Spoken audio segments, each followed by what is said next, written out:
Muito obrigado. Eu quero, antes de mais nada, parabenizar e agradecer principalmente a comissão organizadora do evento, principalmente na pessoa de Milena Pondé e Daniele Vanderlei. É uma honra participar desse evento, dessa mesa, com colegas cujo trabalho eu tanto admiro. Dá para ver a minha apresentação já? Já sim. Ótimo. Então, eu vou começar dando um contexto a propósito do qual o trabalho foi desenvolvido. Então, existe uma enganosa dificuldade para o trabalho com psicanálise e psicoterapias dinâmicas. Em alguns países, a ideia de que o trabalho clínico psicanalítico e de psicoterapias dinâmicas, que são psicoterapias decorrentes da psicanálise, não é baseado em evidências, enquanto o de outras linhas fez com que órgãos de seguridade social relutassem a destinar fundos aos primeiros, aos trabalhos clínicos psicanalíticos e de psicoterapias psicodinâmicas, em benefício dos últimos. Pela mesma razão, em muitas universidades, pouco a pouco, o ensino de psicanálise perdeu terreno para o de outras abordagens, como cognitiva comportamental.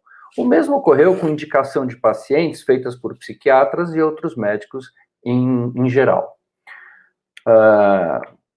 Na França, por exemplo, um deputado tentou instaurar um projeto de lei prevendo a interrupção da prática psicanalítica com pessoas autistas, a generalização dos métodos educativos e de comportamento e a reorganização de fundos de todos esses métodos existentes. O projeto foi recusado pela Assembleia Nacional em dezembro de 2016.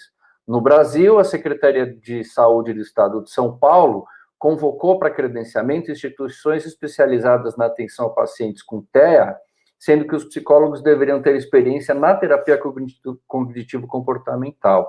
Era requerida a declaração do representante legal da instituição de que utiliza métodos comportamentais e cognitivistas validados na literatura científica. Esse edital foi corrigido por força de liminar requerida pelo Conselho Federal de Psicologia, sendo excluídas essas exigências por especificação de especialização técnica. Existe uma diversidade de produção de evidências em escala grupal, tanto de psicanálise como psicoterapias psicodinâmicas.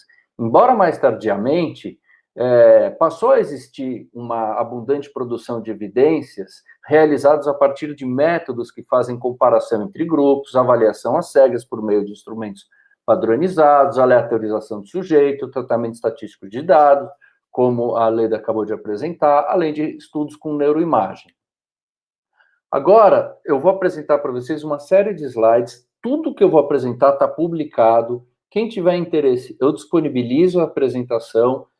É só para dar uma ideia da abundância, eu não vou entrar em detalhes aqui. Então, essa é uma meta-análise que mostra que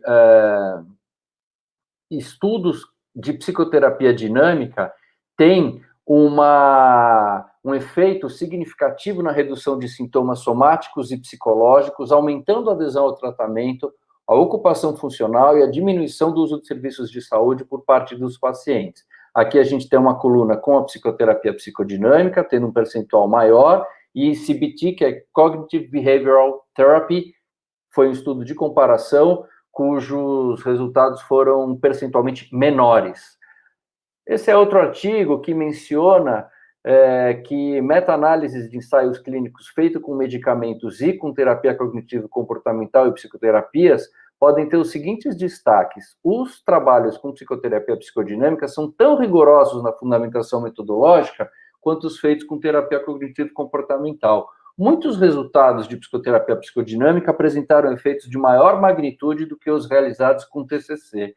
E os resultados de TCC são avaliados principalmente pela sintomatologia, enquanto os da psicoterapia psicodinâmica incluem sintomas e aspectos de personalidade do paciente com contribuição mais abrangente para o trabalho clínico. Aqui a gente pode ver a comparação entre os tamanhos de efeito. Vocês vejam que os tamanhos de efeito do último grupo em negrito, terapia psicodinâmica, está em inglês, Psychodynamic Therapy, tem uma magnitude maior do que todos os outros. Essa é uma meta-análise que foi publicada na Cochrane Library, que é um recipiente depositário de meta-análises dos mais importantes do mundo, e ela mostra que ensaios clínicos com psicoterapia psicodinâmica têm efeito significativo de redução de várias condições clínicas, como sintoma psiquiátrico genérico não psicótico, ansiedade, depressão, problemas interpessoais, ajustamento social. Em alguns dos estudos considerados, houve um aumento no efeito terapêutico a longo prazo após a interrupção da psicoterapia. Essa outra meta-análise mostra que, embora existam mais artigos de ensaio clínico com TCC, existem estudos com essa abordagem tão metodologicamente bem orientados como os feitos com psicoterapia psicodinâmica. E os autores não encontraram evidência de diferença significativa de eficácia, magnitude de efeito e duração do efeito a longo prazo entre ambas as propostas. Esse é um trabalho que foi publicado na revista Lancet, uma das revistas mais importantes do mundo, e mostra que, utilizando diferentes técnicas estatísticas para demonstrar que ensaios clínicos randomizados controlados com psicoterapia psicodinâmica têm eficácia equivalente, superior ou não inferior na comparação com o tratamento de eficácia estabelecida. Os quadros considerados foram depressão, ansiedade, transtornos somatoformes alimentares, drogadição e de personalidade. Os efeitos da psicoterapia dinâmica demonstraram ser estáveis ou aumentar nas avaliações de segmento. Esse é um estudo que fez uma investigação experimental mostrando alterações neurofisiológicas associadas ao tratamento psicanalítico com pacientes cronicamente deprimidos. Ele também associou uma quantificação independente de transformações induzidas pela psicanálise no conteúdo de manifestos dos sonhos. Usou 2 métodos. Os sonhos eram relatados durante o tratamento dos pacientes deprimidos crônicos, avaliados pelo psicanalista, e os sonhos também foram relatados num contexto experimental, analisados por um avaliador usando um método padronizado para quantificar mudanças no seu conteúdo. Os resultados preliminares sugerem que a transformação induzida pela psicanálise pode ser avaliada de maneira objetiva. Esse é outro trabalho que traz resultados de neuroimagem de psicoterapia psicodinâmica. Aqui, o que se evidencia é que as áreas que estavam sendo investigadas sofreram uma transformação importante ao longo do tratamento. Esse é outro estudo que discute, do ponto de vista neurocientífico, uma contribuição importante de Freud a respeito de um quadro chamado agnosia afetiva, né? Então, ele propõe uma incorporação desse conceito em modelos computacionais mais recentes de processamento neurológico, né? Processamento mental. Numa outra meta-análise, resultados de psicoterapia foram associados a manifestações de neuroimagem. E os diagnósticos mais comuns foram depressão, toque, esquizofrenia, transtornos de ansiedade. E os estudos reportaram diferenças significativas em comparação pré-pós-tratamento. A maioria usa função cerebral e, mais recentemente, passaram a detectar mudanças estruturais ou mudanças regionais em neurotransmissores. O campo se orienta para aprofundar a investigação na identificação de biomarcadores pré-tratamento, preditores de resultado e aumento do conhecimento. Vejam que, embora haja maioria de estudos com métodos cognitivo-comportamentais, existem também estudos com psicoterapia psicodinâmica. Incorporação de ideias psicanalíticas tem levado a transformações na clínica neuropsicológica com pacientes portadores de lesões cerebrais e de discussão de achados neurocientíficos sobre os sonhos. Um autor chamado Mark Solms desenvolveu uma nova abordagem chamada neuropsicanálise, né? O Mark Solms publicou um artigo razoavelmente recentemente num jornal importante, né, mostrando que é defensável que a psicanálise tem fundamentos sólidos para se definir como uma ciência, né? E a Associação Internacional de Psicanálise tem uma publicação de livre acesso com muitos estudos que dizem respeito a resultado de psicoterapia psicodinâmica e psicanálise. Então, é nesse contexto que foi criado o o instrumento chamado Indicadores Clínicos de Risco para o Desenvolvimento Infantil. Em 99, o Ministério da Saúde demandou a construção, que foi feita sob coordenação da professora Maria Cristina Machado Kupfer, do Instituto de Psicologia, e do Dr. Alfredo Jerusalinski, para ser usado esse instrumento em avaliações de rotina de bebês de 0 a 18 meses de vida em serviços públicos. Ele foi financiado pelo Ministério para a PESP-CNPq. Profissionais que têm usado o IRD são pediatras, enfermeiros, assistentes sociais, agentes comunitários do programa de saúde, da estratégia de saúde da família, sem conhecimento prévio para a psicanálise. Atenção, o IRD é inespecífico para diagnóstico. Eu vou falar mais sobre isso. Ele foi validado com 31 itens a serem observados ou perguntados ao cuidador, expressando condições saudáveis referentes ao vínculo com o bebê, de acordo com ideias psicanalíticas. Se a díade cuidador-bebê não apresenta o que se espera que ocorra entre si, de acordo com o instrumento, isso pode ser um indicador de ocorrência de dificuldades associadas a problemas na idade de 3 anos. Aqui uma cópia do artigo. Nem todos os itens são aplicados todas as vezes, dado que são divididos em 4 faixas etárias em meses. Um ponto de corte de 2 indicadores ausentes foi estabelecido, que significa que se uma díade tiver 2 itens ausentes, ela pode ser considerada em dificuldade. Após a análise estatística, foram encontrados os seguintes grupos de indicadores com risco relativo para problemas na idade de 3 anos. Então, esses primeiros 5 aqui, se a díade tiver negativos, tiver ausentes, perdão, ela tem 3,5 vezes a chance de ter problema aos 3 anos, aquela criança, caso a díade não apresente esses 5 indicadores ausentes. Eles são um fator, eles variam juntos. A mesma coisa vale no próximo quadrimestre para os indicadores 6, 7, 8 e 9. Se eles estiverem ausentes, existe 2,5 vezes a chance de ter problema em comparação com outra criança que não tem esses indicadores ausentes. E o indicador 7 sozinho também teve um valor preditivo importante, que é a criança usar sinais diferentes para expressar suas diferentes necessidades. Como eu falei, tudo isso está publicado, tá, gente? No quadrimestre de 8 a 12 meses, a gente tem 2 indicadores importantes, que juntos eles têm um fator que aumenta para 5 vezes a chance de ter um problema aos 3 anos de idade, e no último semestre a gente tem um fator com 4 itens, 4 indicadores, sendo que o último também tem um risco relativo aumentado, caso a díade tenha esses 4 ausentes, ou apenas o último, que é a colocação de regras de comportamento para a criança, um grande problema que a gente tem hoje em dia na nossa sociedade. Aí foi feito um estudo de segmento com a mesma população do anterior, parte da mesma, e foi investigada a associação entre resultados do IRD aplicados até 18 meses e resultados de avaliação de qualidade de vida aos 6 anos. Foi usado o CHQ-50, ele tem 2 subescalas, aspectos físicos e condições psicossociais. O que a gente observou? Que não houve associação entre ser considerado com dificuldade até 18 meses e ter alguma queixa física aos 6 anos. Mas houve uma associação importante no que diz respeito ao aspecto psicossocial. Então, os resultados mostram que crianças com 2 ou mais indicadores ausentes de 0 a 18 meses têm maior probabilidade de apresentar qualidade de vida empobrecida do ponto de vista psicossocial aos 6 anos. Desde o início, a psicanálise trabalha com a ideia de que o que ocorre mais tarde na vida mental é altamente influenciado pela qualidade do vínculo estabelecido entre bebê e seus cuidadores. Esse princípio está sempre presente de alguma forma no trabalho de qualquer psicanalista.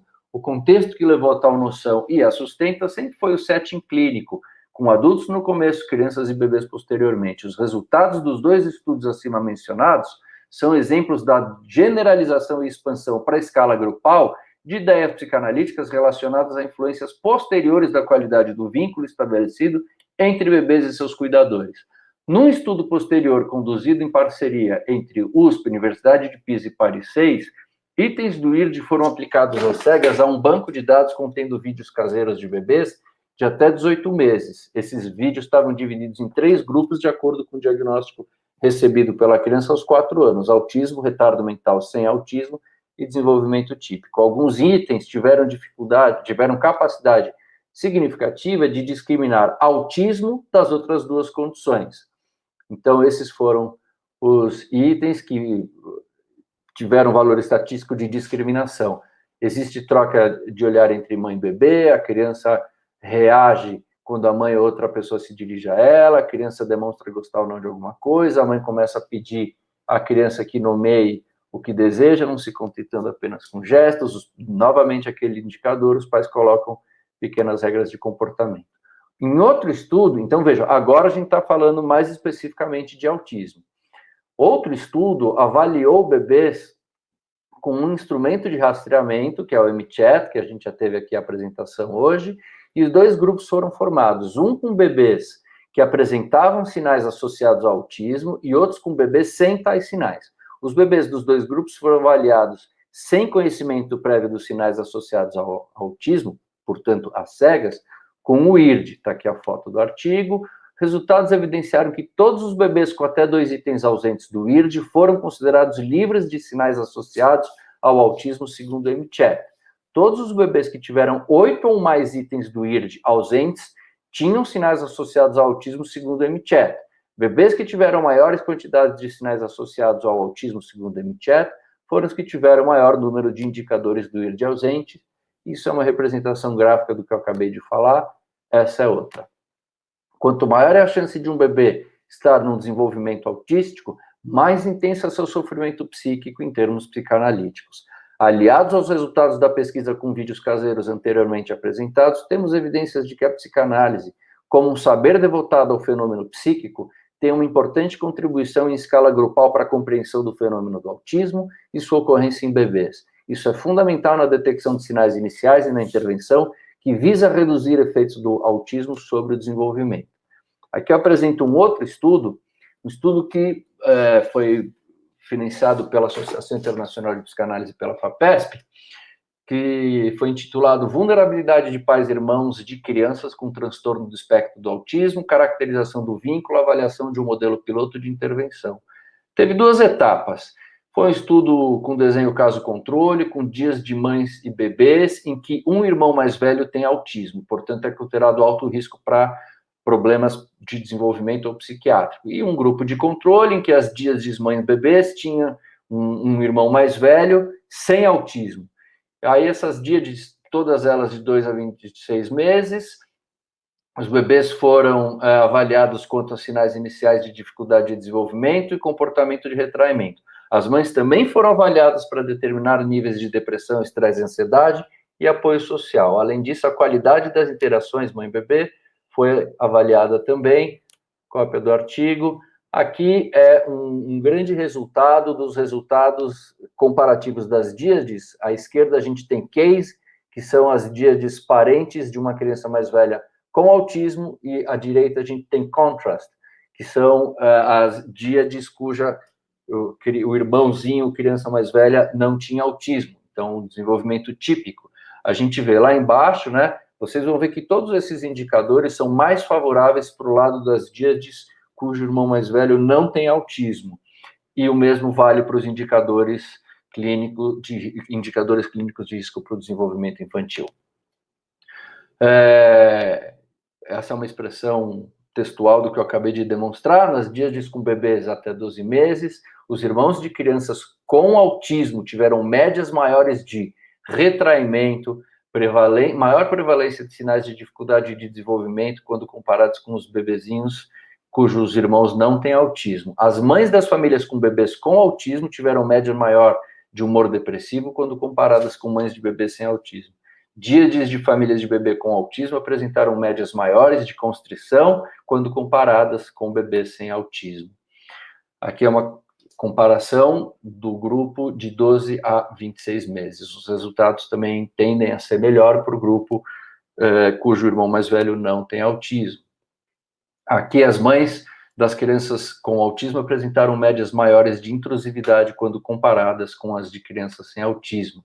Houve uma segunda etapa da pesquisa, que é o ensaio clínico, em que 22 díades do grupo de alto risco, do estágio anterior, participaram de uma psicoterapia de orientação psicanalítica por 12 sessões.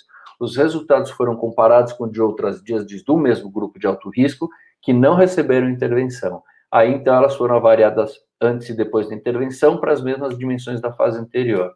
Os resultados mostram que as dias participantes da intervenção, em comparação com as que não receberam a intervenção, apresentaram, ao final, um aumento maior da reciprocidade entre a mãe e o bebezinho.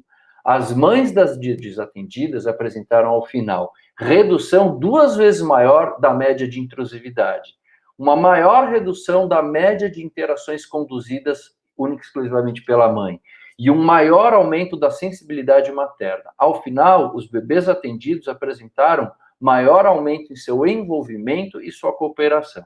Os resultados apontam para um efeito positivo da intervenção, aumentando a capacidade materna para a receptividade à experiência emocional do bebê e para a redução dos seus afetos negativos e ansiedades.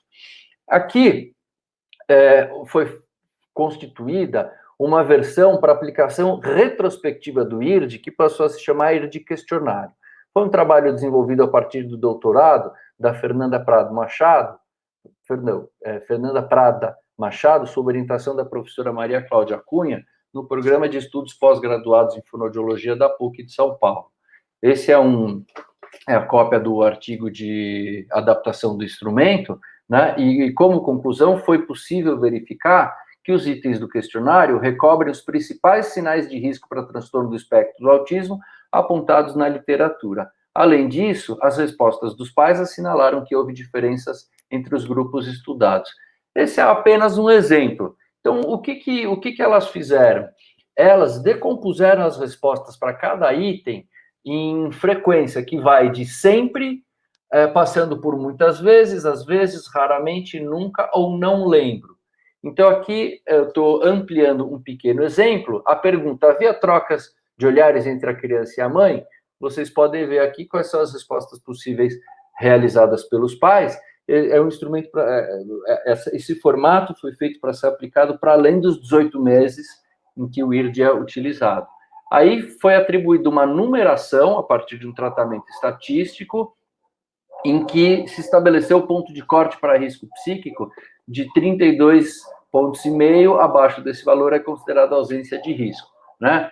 Os itens que tiveram associação significativa com um diagnóstico de autismo posterior. Aqui é outro artigo do mesmo grupo, e também referido ao questionário de indicadores de risco, né, para indicadores clínicos de risco para o desenvolvimento infantil, em que avaliou a sensibilidade para o transtorno do espectro de autismo, mostrando que tem uma significância importante. Esse instrumento também continua a ser utilizado, né, tem sido utilizado na clínica, com resultados em que mostra que os principais preditores de importância são questões sobre o brincar, fase de conta, interesse da criança por outra criança, resposta da criança ao mães e troca de olhares entre mãe e criança. Esse grupo também publicou mais um artigo em que mostra como resultado que a avaliação de base psicanalítica é mais sensível aos diferentes tipos de risco quando comparados com outros instrumentos, como, por exemplo, a CARS, que já foi... é um instrumento considerado importante na avaliação da intensidade do quadro, né? Em relação ao IRD de políticas públicas, eu fiz parte de um grupo do Ministério da Saúde para formular as diretrizes de atenção à reabilitação da pessoa com transtorno do espectro do autismo, e devido aos resultados com base estatística publicados, o IRD foi adotado nas diretrizes como uma das ferramentas oficialmente preconizadas para avaliar bebês considerados em situação de dificuldade e de maior probabilidade para terem problemas de desenvolvimento. Essa é uma cópia do trabalho. Outra importante consequência dos trabalhos conduzidos pelos pesquisadores com o IRD é a formulação de leis que visam a melhora da atenção à primeira infância no país. Já foi mencionada essa lei hoje, torna obrigatória a aplicação a todas as crianças nos primeiros 18 meses de vida de protocolo ou outro instrumento construído com a finalidade de facilitar a detecção e consulta pediátrica de acompanhamento da criança, risco para o seu desenvolvimento psíquico. Está aqui a cópia da lei. Outra importante lei decorrente desses esforços é o Estatuto da Primeira Infância. Entre outras providências, estabelece que o Estado deve prover recursos para o treinamento de profissionais que cuidam de grávidas e de crianças até 6 anos, a fim de que possam avaliar suas condições de desenvolvimento e oferecer intervenções quando necessário. Está aqui a cópia da lei. Então, eu quero agradecer imensamente as famílias que participaram dos estudos, alunos e alunas, pessoas que são parceiras e tornam possíveis as agências as agências de fomento que tornam possível os estudos, e obrigado pela atenção de vocês.